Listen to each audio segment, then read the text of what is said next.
So I got a question for y'all. Technology-wise, do y'all think we've kind of reached our peak as far as where we can go? No? I don't think so either. So where do y'all think we're headed next is the question. This video here is the 20 emerging technologies that will change our world. Let's see if we see something new.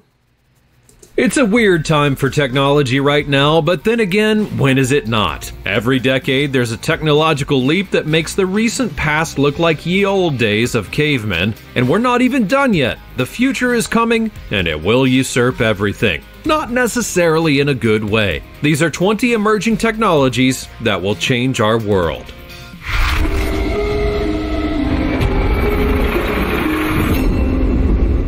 Number 20. Mojo Vision Prototype. First up, we have some sort of Terminator-style augmented reality contact lenses. These smart contacts are the creation of a company called Mojo Vision. They claim that this is the next milestone in wearable technology, somewhere between smartphone and augmented humans. It is a new stage in virtual reality. Most of us are familiar with virtual reality in one way or another, either through its depiction in films or its increasing use in video games, and even on theme park rides. Virtual reality is here already, but the real potential for its use is yet to be discovered. See, this is what I think they should have did with those Apple goggles, or whatever they call those new ones that just were released. This is what I think they should have did. You know what I mean? You thought I wanted contacts when I was younger, before when contacts first came out, and I didn't even need glasses. I'm gonna really want them now. To be able to do all of this, bro. Come on now. Since the 1930s, people have been imagining a world where virtual reality exists, and then in the 1960s, the beginnings of the technology as we understand it today were beginning to take shape. There were novelty machines which incorporated different sensory experiences for the user, including smells and sounds to enhance the reality, but these were mostly confined to amusement arcade-style machines. Virtual reality headsets that are available to consumers in the present use some sort of gesture-based technology with their experience. The wearer has all vision blocked out by the headset, and what they can see is replaced by images that augment a different reality. Their view adjusts as they move their head, giving the impression that their line of sight is real. These immersive pieces of tech have been adapted for different sorts of gameplay and to build virtual realities for many human experiences. These contact lenses go a step further and have the potential to remove the need for headsets, as the visual aspect can be applied directly to the user's eye and incorporates hardware features and technologies that are embedded into the lens itself. This provides the user with eye tracking, display, and communications, all accessible in their eye at any given time. The initial purpose for these lenses is to provide additional sight for the partially blind. The plan is to develop the product as a device for people with low vision. Do y'all notice they always try to say the reason behind this is always for some type of deficiency we have or something like that, or somebody who has an ailment or lacks something, or you know what I mean? Person that's or having trouble seeing, this is gonna help them. It's kind of their pitch to us. When all you got to just say, bro, this is the new technology, it's gonna sell itself. Now, do I think this is a step close to us becoming robots? Absolutely. Augmenting and enhancing their environment while making things like road signs easier to see. But the plans for the future are bold and may yet to include that Terminator-style vision for all of us. Before we go on, like this video, smash the subscribe button, and click the notification bell right now, or this centipede will crawl on your face when you're sleeping. Now it's time for the sweet topic. Is Walt Disney frozen in a cryonics lab? A lot of people think so. And crazy as that may sound, cryogenic freezing is actually real. The idea behind it is in the hope that they can be resurrected in the future. There are literally labs all over the world full of billionaires who were frozen in a desperate attempt to dodge death. Many of them were dying at the time, and the idea is to unfreeze them when a cure for their respective illnesses is found. However, it's not a perfect science right now, but if it does work, it will truly change the world, as it may end up curing death. As always, let me know your thoughts in the comment section down below. I would do it, sign me up. I'm not a billionaire or anything like that, but you know what I mean? I'll try. What? You know? You're going to have to go through a little adjustment period when you come to, because the world will be done changed so much by then. But yeah, I might try that. I might be down for that. Below using the hashtag #SweetTopic. Number 19. Artificial intelligence and machine learning. Now, we're all becoming very rapidly acquainted with the idea of AI and its uses in everyday life. It's suddenly become a major issue for the creative industry, and there are fears that the use of the available types of AI are beginning to dilute and homogenize the written word. Not to mention what the visual stuff can do in terms of creating deep fakes. It is a scary and interesting time to be a human. Artificial intelligence and machine learning are two phrases that are thrown around frequently these days. Machine learning is technically a subset of the overall category of AI, which is the general ability of computers to be able to emulate human thought and to perform certain tasks in the real world. The notion of machine learning refers to the stuff like algorithms and technology that makes the systems that can see patterns, make decisions, and effectively learn through the repeated use of data. Generally, we've reached a point where artificial intelligence is now being used in many ways in our lives, and we're not always entirely aware that it's there. The fear of AI technologies is now becoming a real-world problem. There are risks of job loss as businesses replace people with cheaper AI-based options. Robots don't need stuff like breaks or payments for their labor, and there are also ethical questions when it comes to the data mining that these things involve. The use of images and the inevitable bad actors that have access to these technologies, because deepfakes are already showing just how damaging the technology can be to individuals. It may be too late to slow down this progress, but do we need to ask questions about what it all means for us as human beings? Or should we just keep on blindly hurtling towards the future? Let's get into a discussion about it down below in the comments, shall we? Number 18. The Internet of Things. So next up, we have this rather vague-sounding idea. The Internet of Things is actually a network made up of interconnected devices that can connect and exchange data between themselves. Now, these are usually devices that have stuff like sensors and software that enable their connectivity. These can be all manner of things, and that word in this case just means whatever contains the tech that joins the network, from a human being with a heart monitor implant to an animal with a microchip, or even a car with sensors to determine things like tire pressure, or pretty much any other object that can be given its own Internet protocol or IP address to use to transfer data.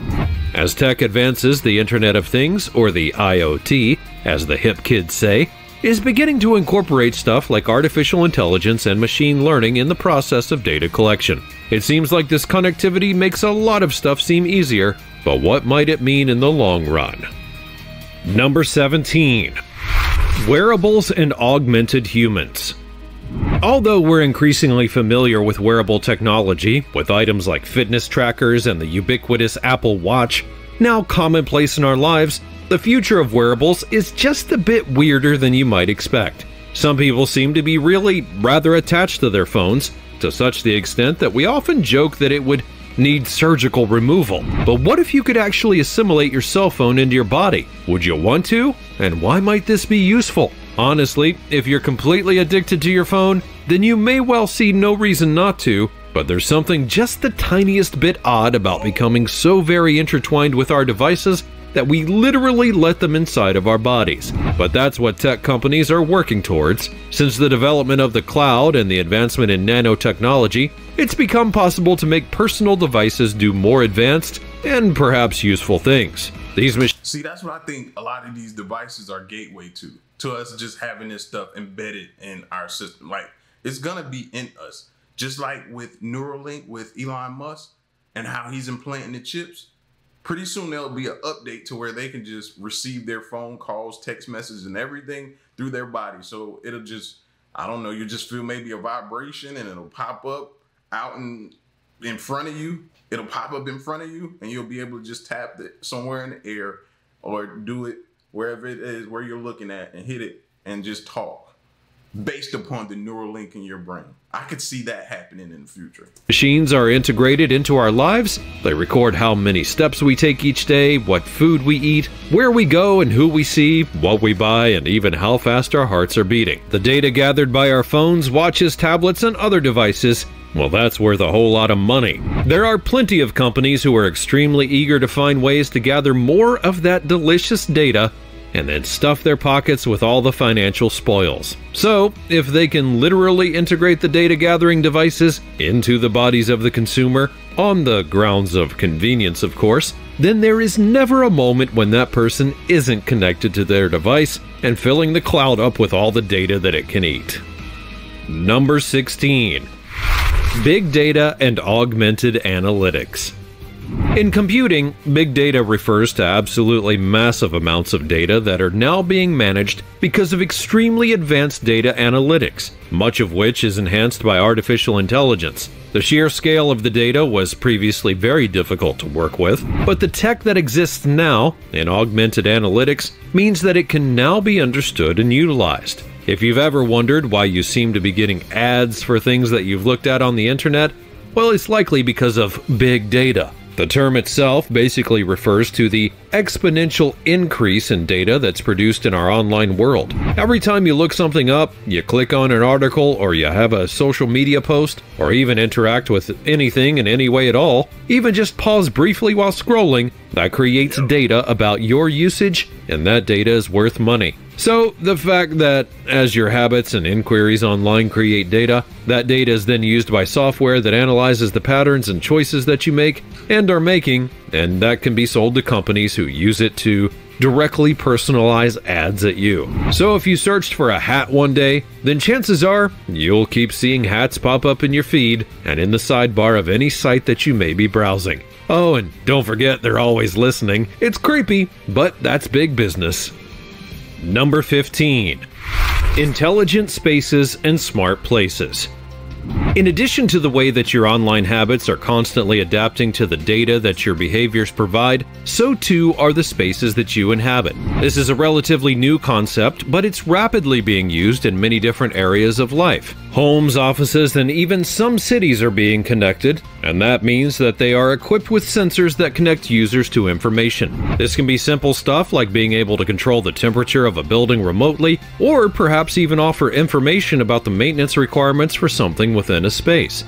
Many places are adopting things like lighting and temperature controls, all on the basis of environmental awareness. But the truth is, despite the potential benefits and savings that this tech can offer, it's also still gathering data, and data, as we know, is where the money is. The more places that are connected with things like Alexa, for example, the more opportunities are available for companies to learn about your habits and how to extract more money from you as a consumer. Number 14. Blockchains and distributed ledgers. Technology in the financial world is a complex thing.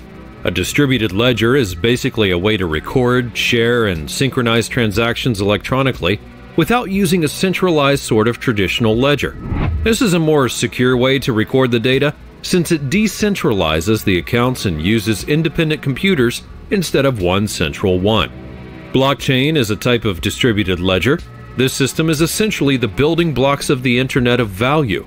These can transfer this so-called value without the need for a centralized coordination computer, and the value that can be transferred can be money, but it can also include any record of ownership like personal data or land titles. This is a complex system that's actually a bit brain-boggling, but the general hopes for this sort of technology are that it will make banking and such more reliable and efficient, but then again, only time will tell. Number 13. Cloud and edge computing.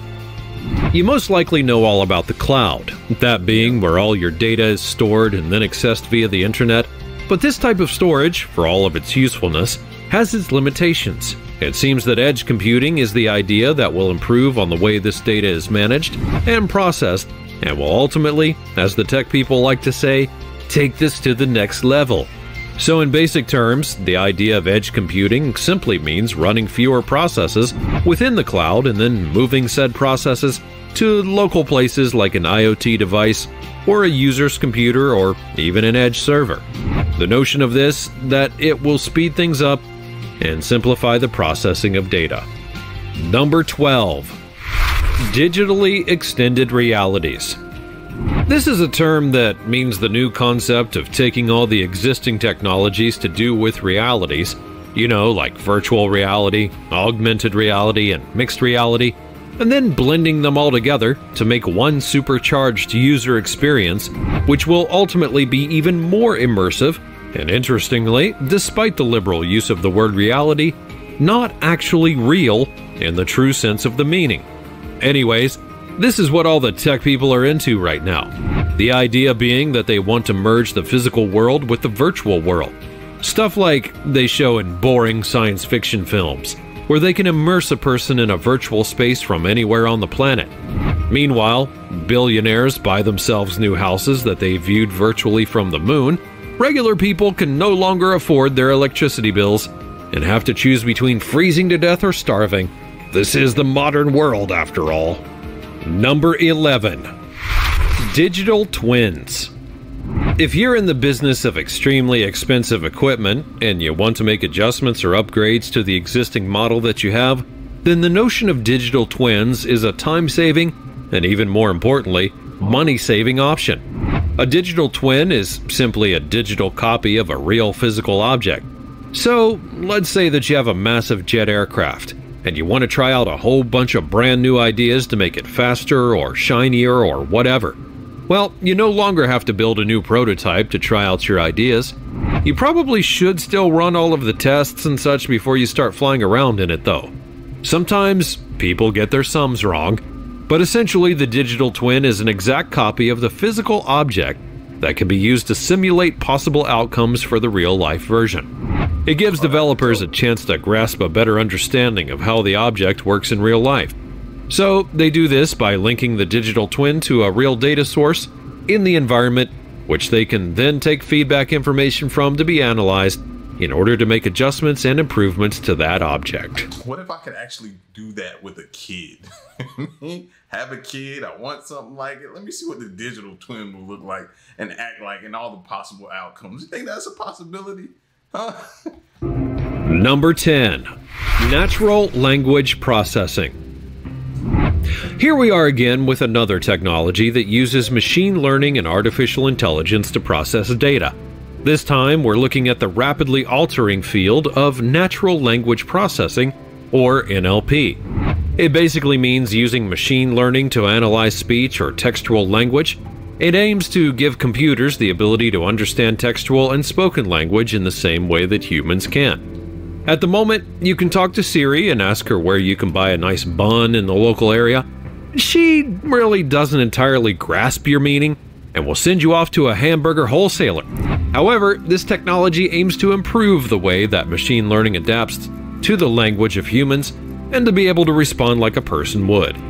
It's scary, and it's a bit too futuristic for me, I fear. Number 9. Voice interfaces and chatbots. Next up, we have Siri and Alexa and various other chatbots that are voice-activated and interactive. We're all becoming extremely conditioned to accept the use of this sort of technology as being completely standard, but what does it really mean for the future? It has always given me Total Recall vibes, and not exactly in a good way. Basically, these voice interfaces and chatbots are pretty much any type of technology that we use which will simulate a human conversation.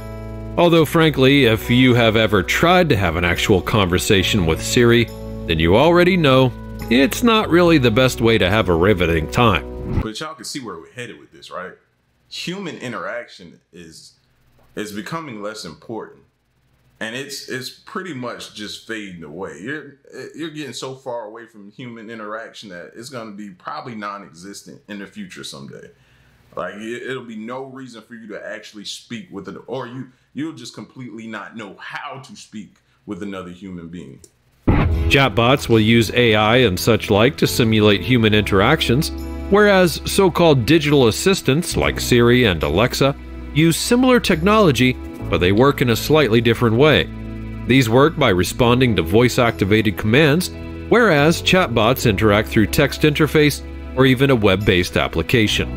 Whether any of this has any of the real charm and interest of a genuine conversation with a person, well, that's kind of extremely debatable. But to be honest, I would rather talk to a tree than to Alexa any day. Number 8. Computer vision and facial recognition. These are both branches of artificial intelligence. Computers use AI to be able to think like a person, but they can only do this based on the quality of the data that's put into the system in the first place. The advent of facial recognition software that can filter through masses of data and narrow down to recognize the unique features of a specific face is not only pretty advanced, it's actually truly terrifying, and most definitely open to abuse, and not just by single bad actors. The use of facial recognition AI is in place at airports, at other public spaces, whereby simply being in that place, a person has apparently waived all of their rights not to have their person monitored and recorded, and then cross-referenced.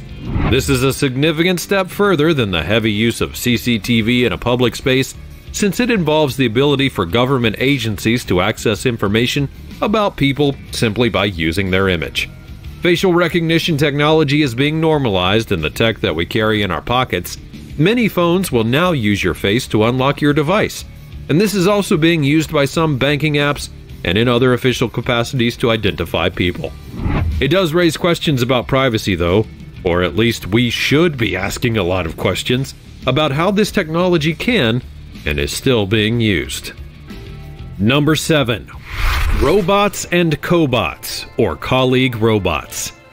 As science fiction has imagined robots with the ability to think for themselves, they're often depicted as a dystopian marauding gang of evil machines that are hell-bent on world domination. So it seems pretty likely that autonomous robots will indeed change the world. But will they change it for the better? Or should we all start building a bunker? The general idea with autonomous robots is, of course, to simplify our human lives. Isn't that how it always starts in the movies as well? These robots will be designed to gather information from their environment and require very little input from humans for long periods of time. They would likely be a wide range of different sorts of robots with... They'll be so helpful to us in our life and progressing us forward and everything up until they turn on us. Programming from the simple vacuuming robot all the way through to an autonomous helicopter. The main difference between the sorts of robots that perform these tasks now and these future versions is the way in which the new ones will be able to gather and interpret information as they go along and then adapt their performance accordingly. Essentially, a process that's not unlike thinking. And so, robots that can think for themselves, well, that seems like a really good idea. What could ever possibly go wrong? The creepier aspects of having staff to answer to your every daft whim is dealt with when you remove the human being from the equation.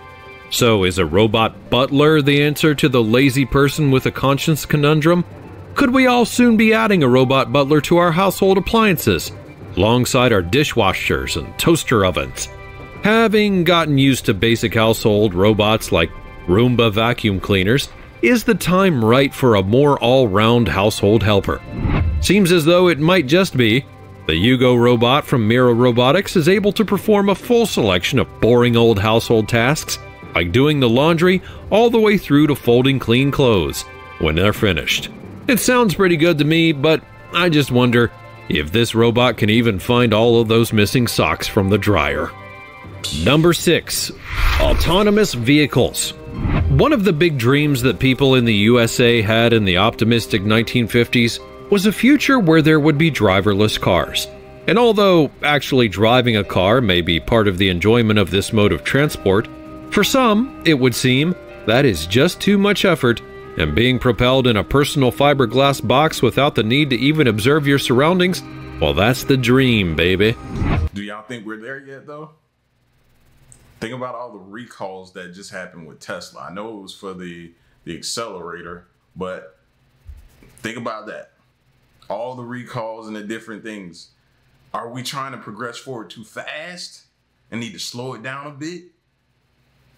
But I don't think we're where we need to be or where we should be by now with automated vehicles. I thought they would be up and going by now, but it's taking a lot longer, which is not a problem. I think they need to slow it down and get a handle on things instead of trying to rush this stuff out. Here we are, all the way in the future, when suddenly we have those driverless cars. And well, they haven't quite turned out to be the wondrous and life-changing technology that people had long ago dreamt of. Exactly. Not yet anyway. When Tesla launched the Model S, which has an autopilot mode, it seemed as if the future had landed. Except that it hadn't, and although the idea was that this should be kind of marketed as a self-driving car, it really wasn't the completely autonomous vehicle that one imagines when conjuring up that idea. It turns out that this is much trickier to make a completely self-driving car, which would need to think for itself in a real-world situation. Artificial intelligence just isn't there yet, so it is possible to produce a car that propels itself in test situations, but bung it in the real world where there are real people and other vehicles, and this thing just absolutely loses its mind. While it may be possible to train a computer a set of rules of the road, it is not possible to train one to act like a human. We do all kinds of distinctly human things when we drive, often without being fully conscious of them, like making eye contact with other drivers or reacting to changing weather conditions, and split-second judgments based on rapidly changing information. Computers, as it turns out, well, they have a blind spot. Number 5. 5G. 5G is something that many people are already familiar with. This is the tech that allows you to never stop. Go look at all the conspiracy theories on 5G and then come back and finish this.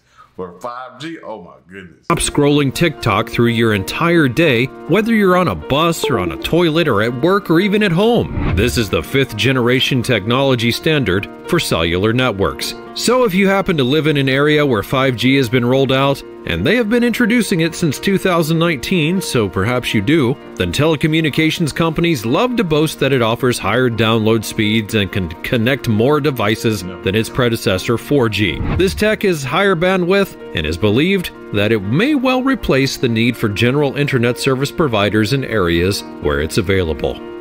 Number 4. Genomics and gene editing. Since clever scientists have now figured out how to map the entire human genome, it's opened up a lot of new possibilities for tinkering with genetics. This is made possible by the use of modern technical advances. But the idea of being able to edit genetics is a very thorny subject and raises many ethical questions. Where it involves the use of gene editing to treat and prevent terrible diseases, well, it seems that it kind of makes sense to use this technology. But what about when it's possible to use it to choose eye color or other physical traits? Should we be able to tinker with an embryo that cannot give its own permission? And what if only the mega rich can afford the gene editing health benefits? Should we be able to order physical characteristics off of a menu like this? Let's get stuck in a discussion about it in the comments down below. Number 3. Machine co-creativity and augmented design.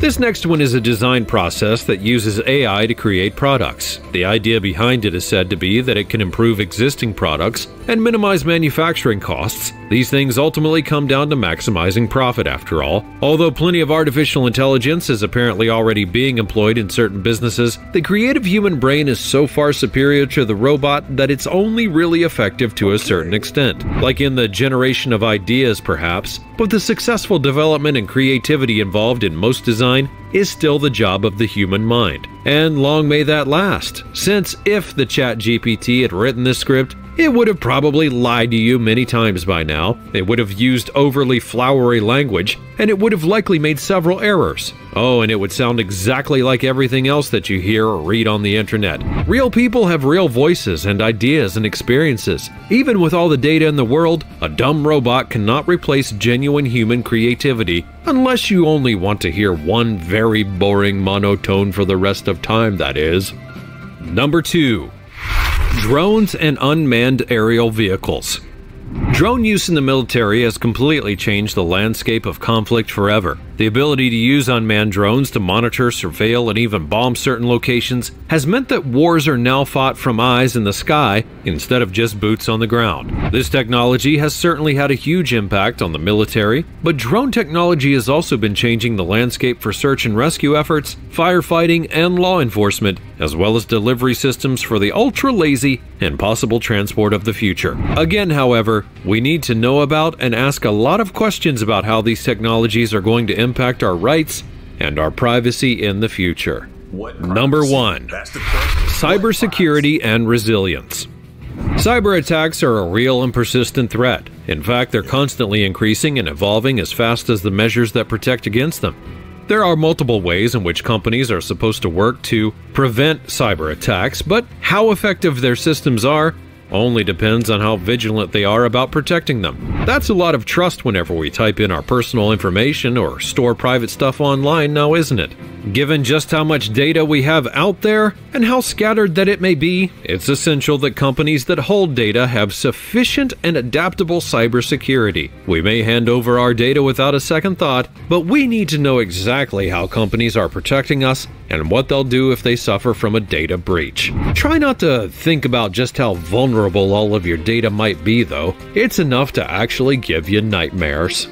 Well, that's all from the future for today. Which of these technologies is going to change your life? And which one did you wish was never invented?